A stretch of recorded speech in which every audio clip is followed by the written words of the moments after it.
Madame Barex.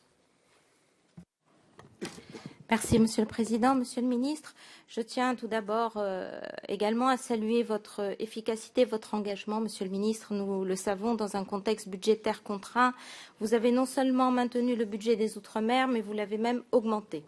C'est vrai aussi que notre contexte est très particulier. Un chômage 3 fois supérieur à la moyenne nationale et une transition démographique non achevée. Le défi est important. Mais les intelligences locales sont prêtes à le relever. Une des voies est de miser sur l'économie de l'intelligence.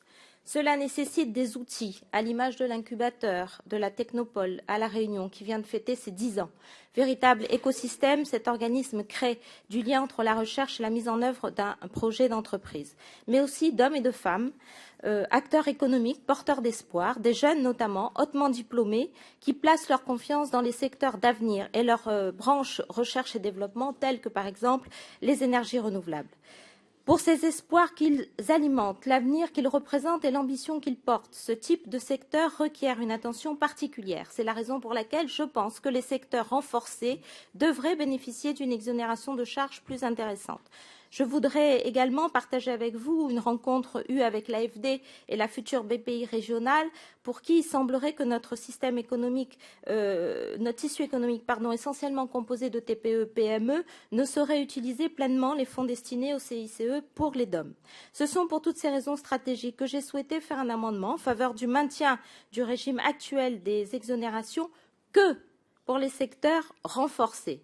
Vos services, Monsieur le Ministre, que je remercie, ont estimé le coût de cette proposition à 7,5 millions d'euros pour cette année fiscale, sur 24 millions ou 90 millions triennales, que doit rapporter le recentrage des exonérations de la LODEOM.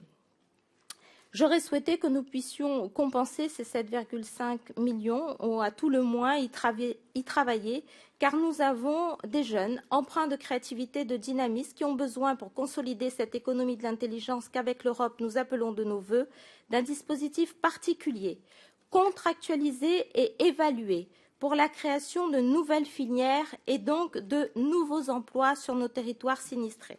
Je souhaiterais, Monsieur le Ministre, avoir votre opinion sur les perspectives à venir sur ce sujet. Je vous remercie. Merci, Madame. Est-ce qu'il y a d'autres demandes d'intervention ?